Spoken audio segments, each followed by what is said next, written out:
Yeah, it's easy to write a program these days, right? You go to ChatGPT and say, I'm getting bored, write a program for me, make me happy. Or maybe even before ChatGPT, you have Stack Overflow, you have colleagues who are smart, you have Google search engine. It's easy to write a program. Until... And then the rocket abruptly changes direction, starts to break apart, and suddenly explodes. Less than a minute after launch, huge chunks and glowing fragments of Ariane Flight 501 rain down over the launch area. A shocking disaster for Ariane and the ESA. The cause? A simple, utterly avoidable coding bug. That's the same everywhere, right? It's a 1996 story, and the bug is actually a 64-bit number was trying to be represented using 16-bit and billions of dollars. And that utterly avoidable bug has become my life and probably some of your life too, either fixing my own bug or someone else's bug. And what went wrong after thinking a lot about these bugs, I was sitting back and thinking, based on my own consultancy experience, working for more than 15 projects in the last 4 or 5 years, I came to a conclusion that it's because we're missing the basics. Yes, I did talk about recursion scheme and advanced functional programming techniques in exactly the same conference, where I tried to bring in attribute grammars and recursion scheme together to build analytical engine. It is still my favorite talk. It is still my favorite topic.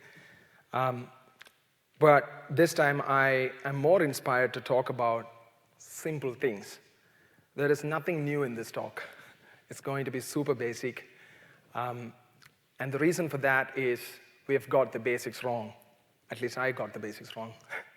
So plethora of tech. There are so much things to learn. And therefore, the basics became opaque. And at the same time, all of this tech is resonating the exact fundamentals. And what are those fundamentals? You're talking about fundamentals. Yes, every domain has its own fundamental. Like machine learning has got, linear algebra maybe as a fundamental. Functional programming, maybe people might talk about lambda calculus as a fundamental. But that's about domain. But if you zoom in even further, what is that fundamental? Right? It's the functions and its composition. It's super simple. That is the accessible, practical foundation. It's not, I could say the fundamental is maths. Oh, well, talk to me something practical, Afsal, right? And I feel like it's always functions and its composition being the fundamental in every tech that are successful. And in fact, it is reliable functions and its composition. And in fact, the principles behind it. Now it became complex. Now the fundamental itself became pretty convoluted, I know.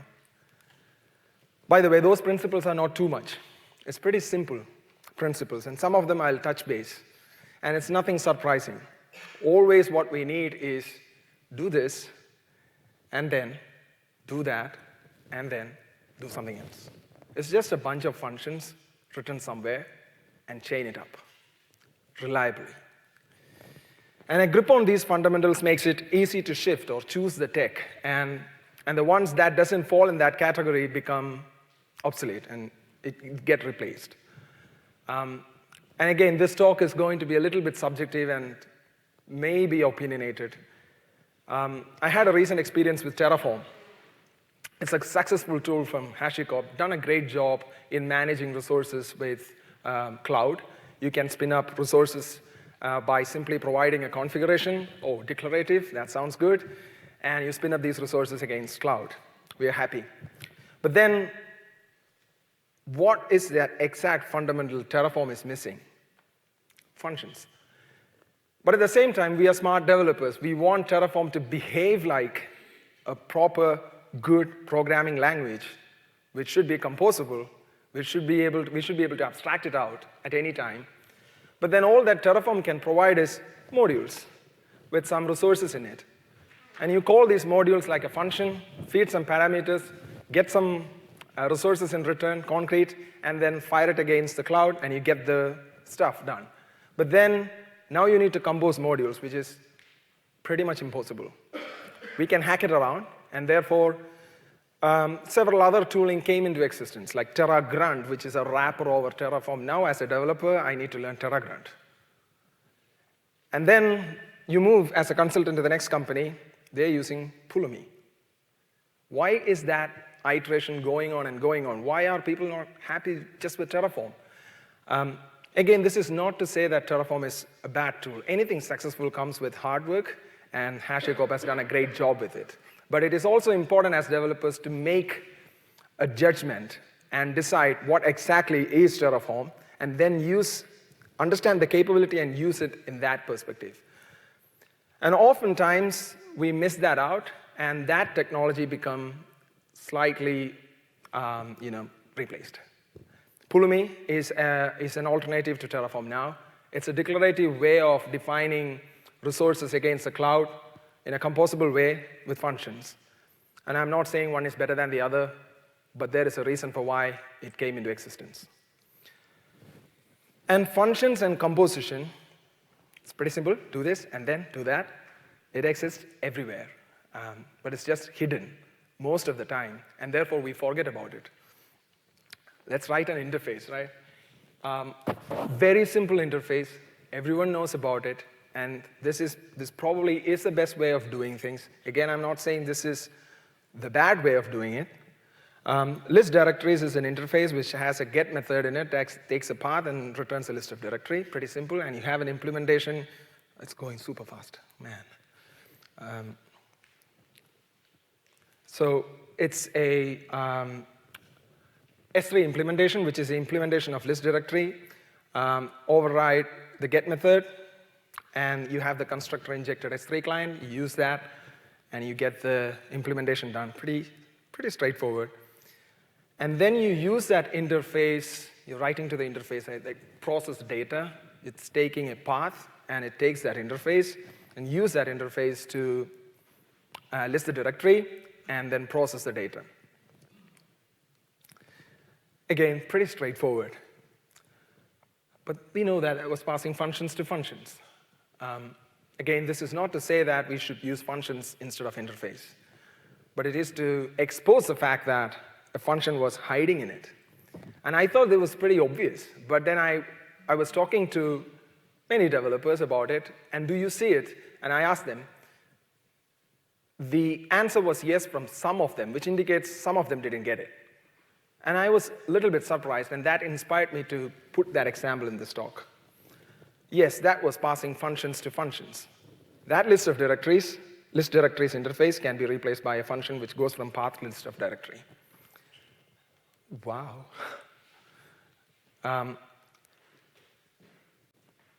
And how do we use that function?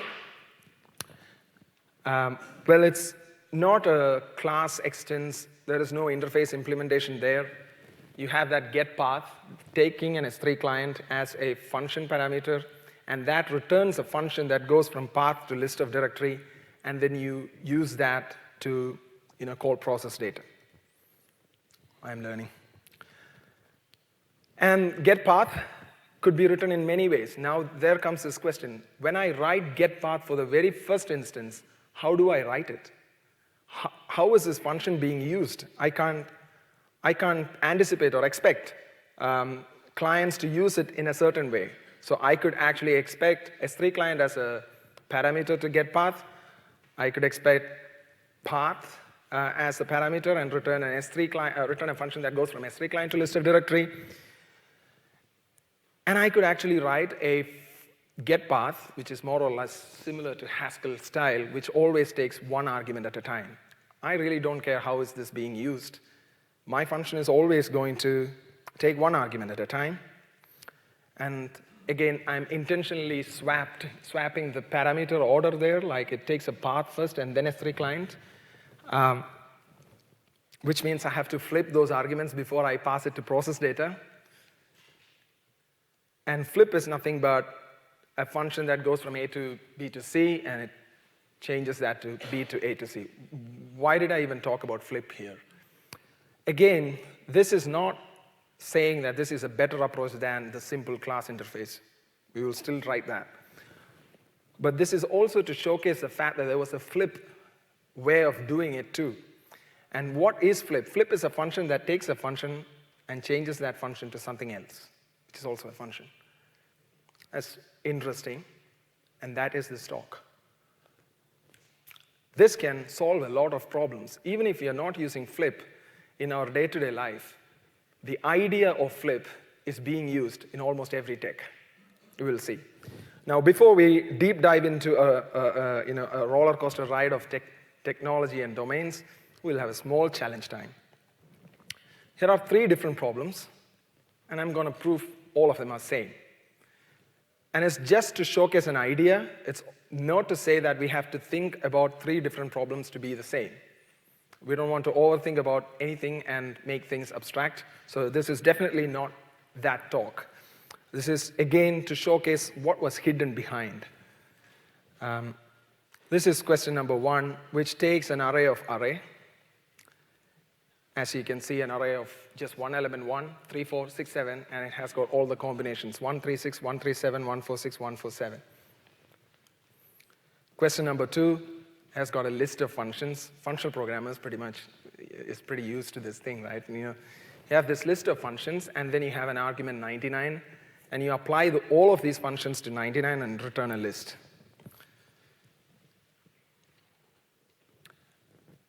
Third question, I used not null and null.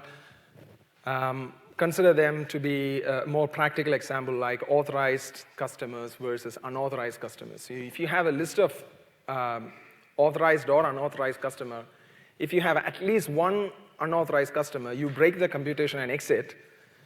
And if you have all of them to be authorized, you've got all of them a valid customer, then return all of them in the valid list.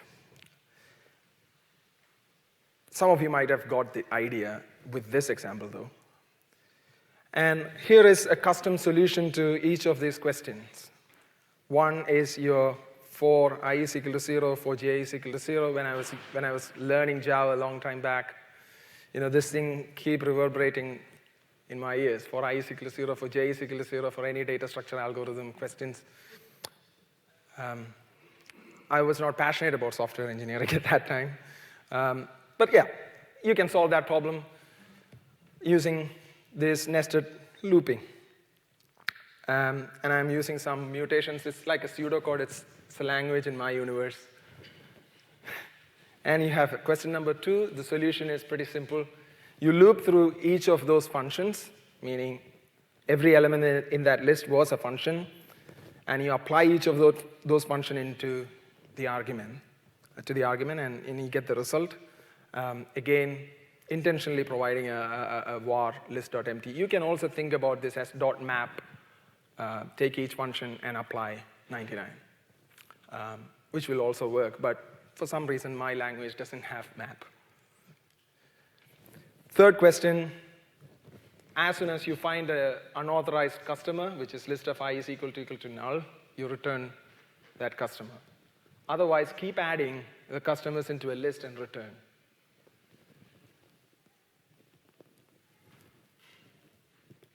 And what is that commonality across all of these problems?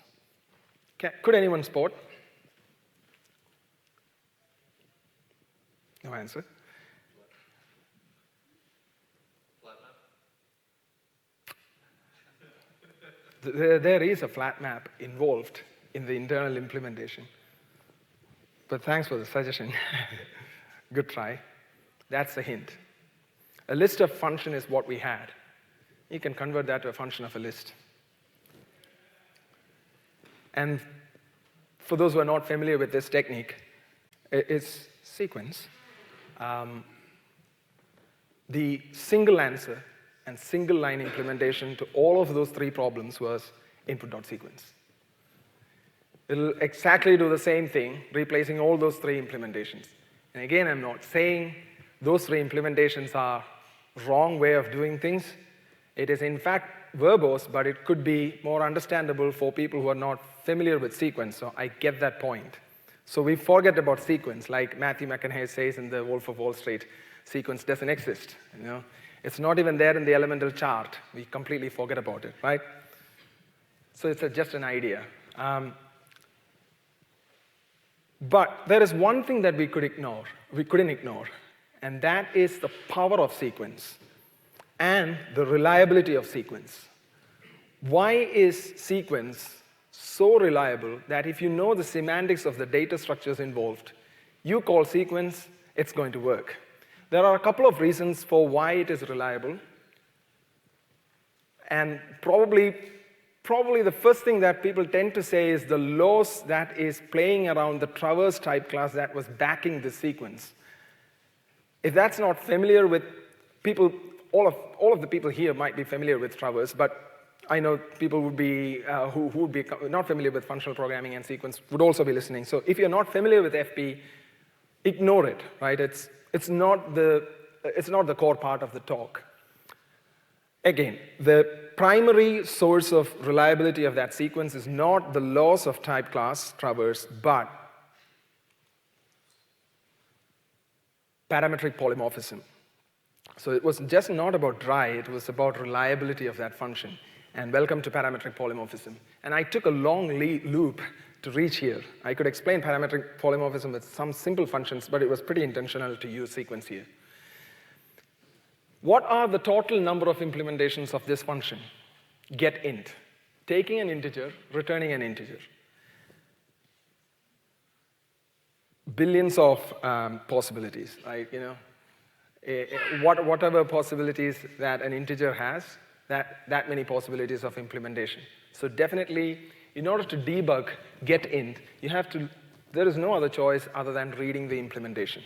And the moment I change this to a polymorphic A, the total number of implementation comes down to, in a disciplined world, 1. There is no other way you can get an A from anywhere. Like you cannot extract A from the space. The only way to get A is to feed through the input. Pass the input as it is. So the only implementation of getA, which is some of you may have identified, it's an identity, is input. The implementation is just input. Now here comes the next function, which is, following some principles there, like, it's polymorphic, it's following some parametric polymorphism. But what are your observations? Is that function reliable? Like somebody raised a pull request with that signature, would you approve it? The reason? Yeah, exactly. Process data takes an input list of A and returns an A. As I said, you cannot pluck A from space. You have to use some A from the input list. So it should be a part of the input. Whatever that is there in the output, it should be part of the input. But if the input is empty, you have to still return an A, and that is impossible. So you can definitely decline the PR or ask them to return an option of A. But the point is the signature told you a lot of story straight away. And testable functions are more reasonable and more reliable. And here is following a function that follows parametric polymorphism, and it also follows the fact that you're not doing anything bad inside the function in an uncontrolled fashion. You're passing the side effect from outside, and then you're using that function inside, so you can actually control this function. So it's a testable function. So the purpose of abstraction is not to be vague, but to create a new semantic level in which one can be absolutely precise, blatantly taken from this talk. It's one of the wonderful talks that I never forget. And it's called as Constraints Liberate, Liberties Constrain. Most of you might have heard this talk before as well. Now let's have this roller coaster ride around tech, which is the subject of this talk. let's write some front-end application. Let's React. And ReactJS is obviously one of the most popular front-end frameworks. I'm not getting into Scala.js or Elm or any other functional programming geared front-end frameworks. Just take the most popular, probably the most popular tech in the front-end world, React. ReactJS for front-end mainly work with components and composing them. And for me, components are merely functions. It's not exactly one-to-one, I know. But in React, a component is that. A function, keyword, you have to capitalize so that you can use that as an HTML tag, or like in the tag in the JSX syntax. And you can return the property div. That's component.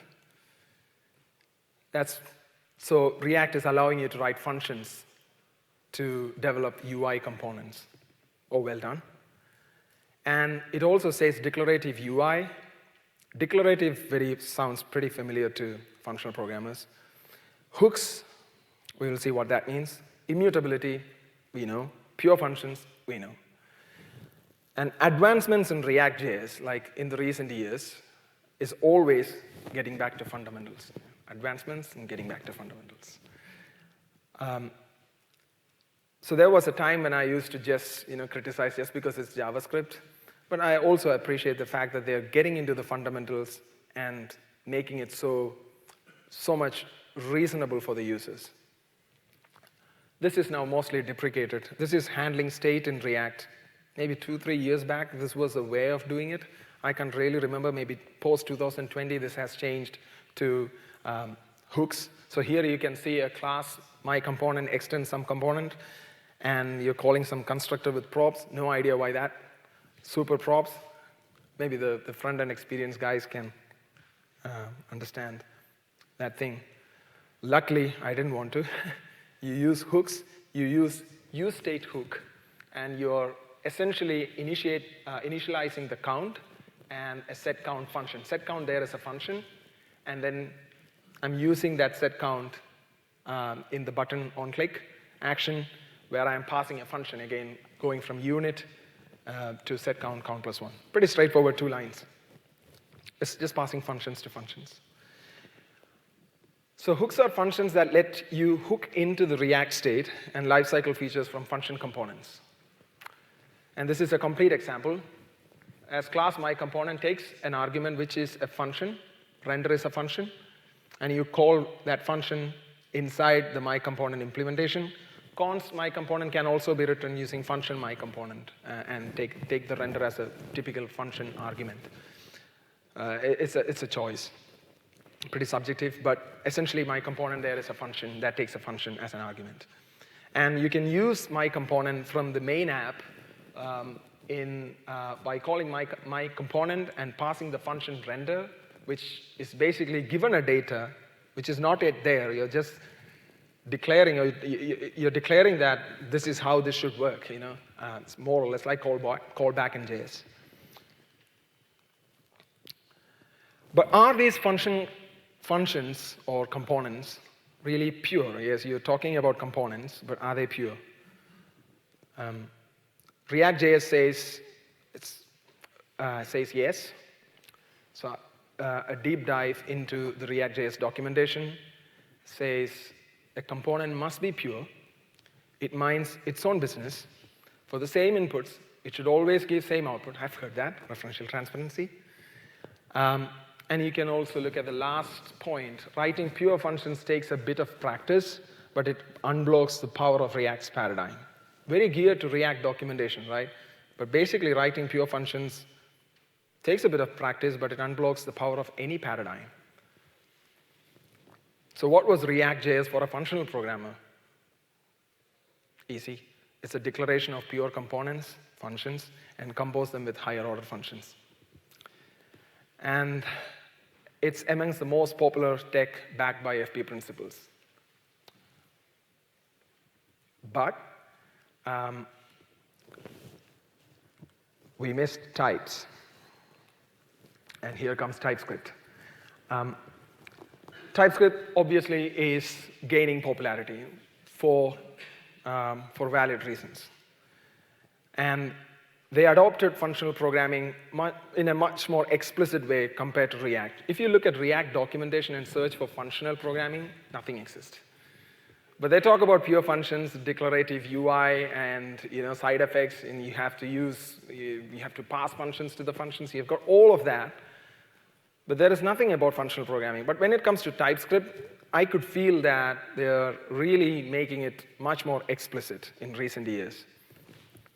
And this is a learning video from TypeScript for effect.ts. The effect data type represents an immutable value that lazily describes a workflow or a job, and all effect functions produce new effect values.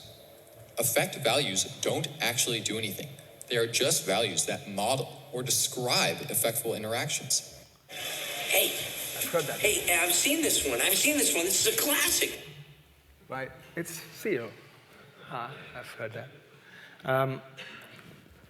Yeah, it's cat's.io.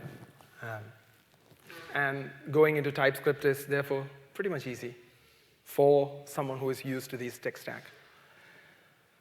And what's happening in Java space? I love this topic, and yesterday Alex did give a sneak peek into some of the Java's latest advancements. And yeah, it's mainly catching up with functional programming techniques. And that's not the only advancements, though.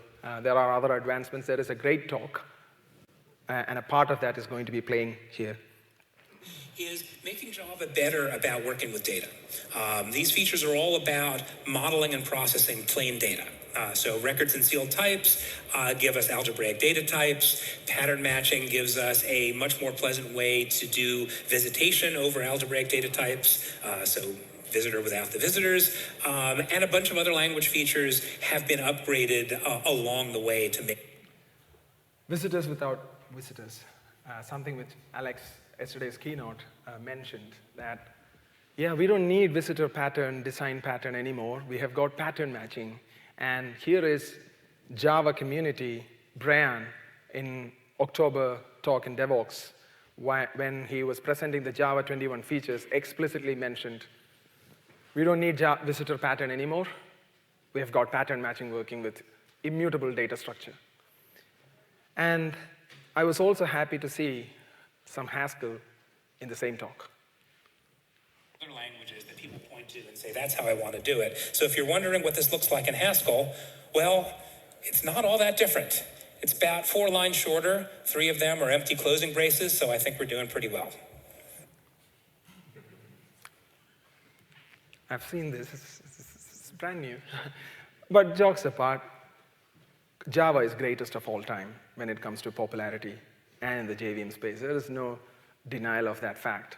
Or in other words, it's so difficult to have a debate with a core Java programmer and talking about functional programming techniques and stuff, because Java has done a great job adopting it. But they're pretty late, though, but still followed. Now we all embrace immutable data structures and pattern matching. We don't need visitor pattern, and everyone is happy about it.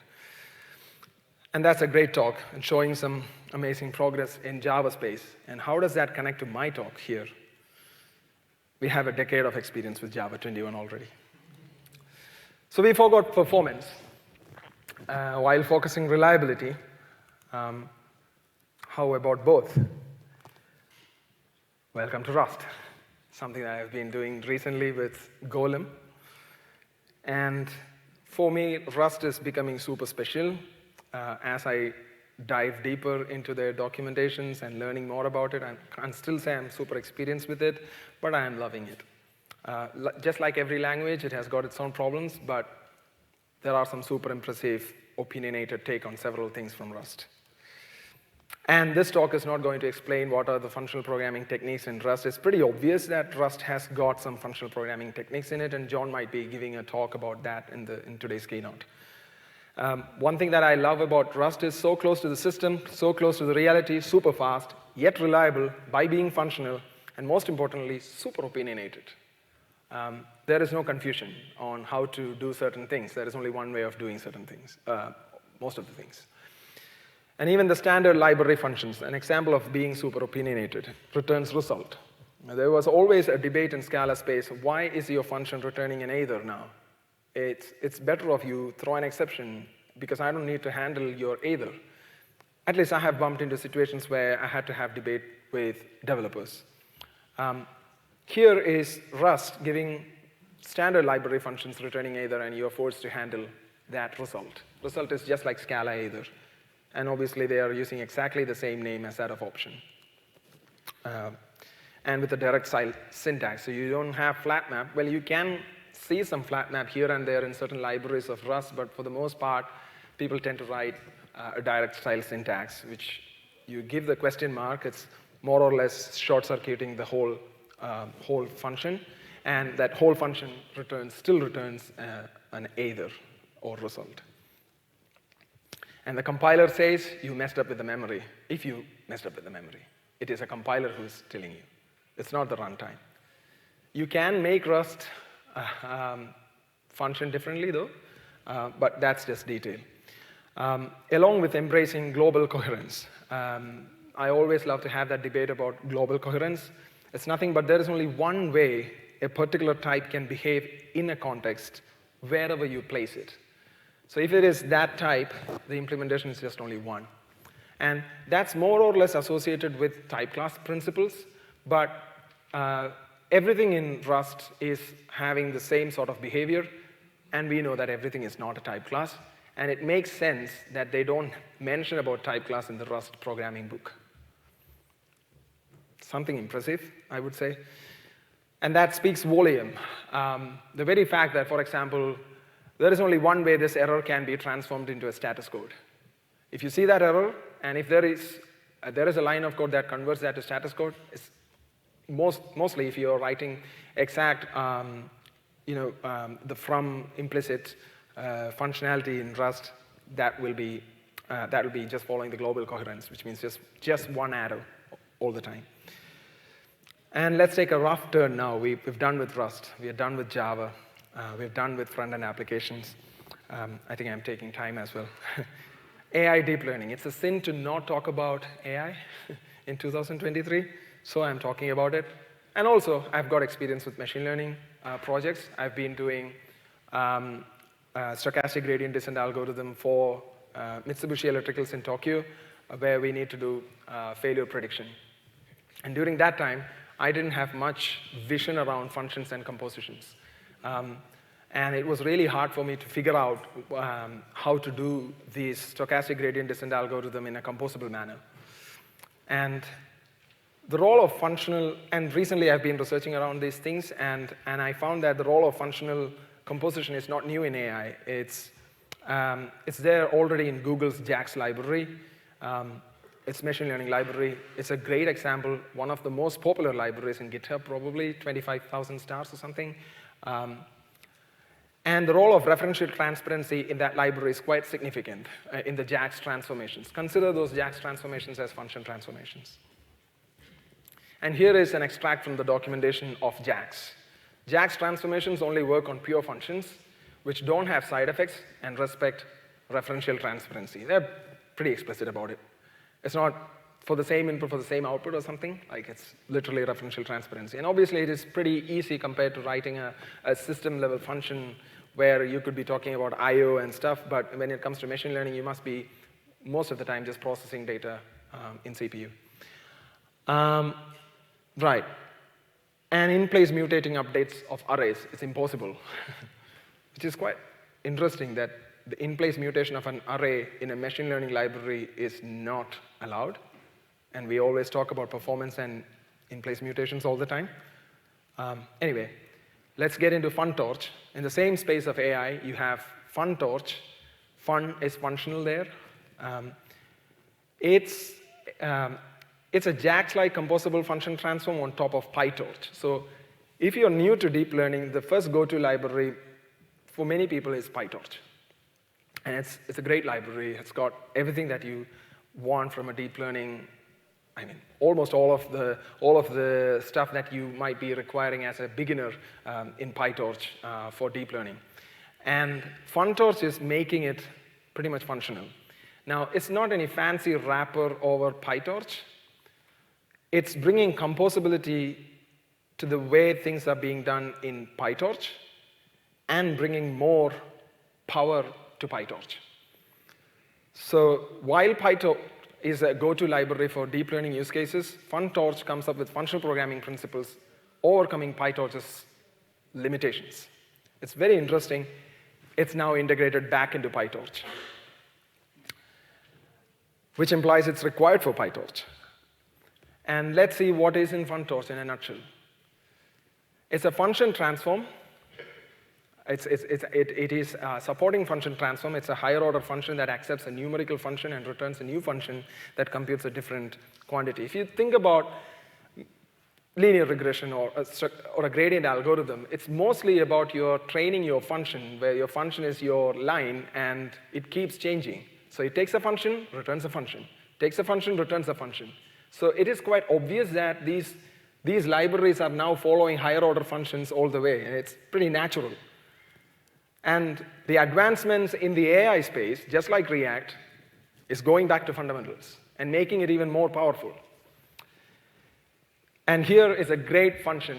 How do you call that? Grad or grade. It's basically gradient. It returns a function that computes the gradient of f. It takes an f and returns an f. And if you compose, and if you do that twice, you get a second derivative. That's pretty amazing compared to PyTorch. You can't do that in PyTorch. And there is this great talk in YouTube again from I think Meta engineers around FunTorch, if you want to take a look at it. Here is a VMAP function. VMAP of gradient of f actually computes a quantity per sample gradients. I'm not getting into the details, but that is something PyTorch cannot do right now. With functional level composition, now you are able to do it. So with knowledge of linear algebra and get a grip on PyTorch, and then if you are familiar with functional programming, you're pretty much ready to get into the advanced version of AI library, which is FunTorch. The last one in the roller coaster ride, WebAssembly. So that was a lot of tech in one go. And it's good that Adam gave a good introduction to WebAssembly today morning in the keynote, so I don't need to explain what is WebAssembly too much. In fact, I'm going to explain the way I consider WebAssembly in the functional programming space. It's not really functional programming space, but in the functions space. So many of us hate abstractions when it goes beyond and extend in our code. But abstraction is there everywhere, right? VM was an abstraction. It's not about code all the time. It's outside the code. There are abstractions happening. Containers backed by Docker is an abstraction. Now it's time for the next abstraction, which is WebAssembly. And it's a matter of time that it's going to take over all of the tech in this space by WASM, which is WebAssembly module. And why does it matter? The reason for why it matters is exactly the same reason as that of like what FunTorch has done. It's going back to the fundamentals. And what is that fundamental? We know that we need to write functions in a reliable manner, which has to be super safe, but it is all in the small, right? We may achieve that reliability in the small, in your local code base with some test cases. But reality is, how can you make an entire system reliable? It's a big question mark, and still not solved by just WebAssembly, but to a great extent something which gives us some hope. So consider a container as a function that the platform speaks to. If the container or the function doesn't have that expressive signature, which I just explained with a simple function before, and if the container is inherently deciding how to do I/O, then the container is unreliable, just like the function is unreliable. And that depth of unreliability is something making us really hard for the platform engineers to inspect, right? You containerize using a Docker your application, and the platform engineers have no idea what is being done inside that container. You might be deleting the file system. But then the platform engineers have got right amount of security layers in the platform such that nothing will happen, But fingers crossed. There are several examples of supply chain attack, even after all this engineering in the platform space. So how about these modules be as testable as a function and can be configured to take in functions from outside? That's WebAssembly essentially, or I should say that is what WebAssembly enabling us to do. So the runtime can now decide the implementation of that function. So for those curious ones, you can check out WASI. So with WASM, what we run in platform is almost like a simple function, a module that takes functions as parameters to do any heavy lifting operation, which is something that I've been discussing throughout the talk. And in reality, though, a WebAssembly module is taking only numbers in and numbers out. So there is an advancement in WebAssembly space too in the last couple of years, and that is going away from the module spec to the component spec. Module spec is something that like the core WebAssembly spec is talking about, and component spec is basically taking it to the next level where they are going into the world of type. So now, WebAssembly component is basically a module that can talk more about types. So now you can develop a system that has transitive dependency of components talking types. And there is no network stack involved between these components, which is pretty amazing. We talk about microservices, and when we talk about, hey, do you need independent scaling for each of these microservices? Probably not. So then why is it a microservice?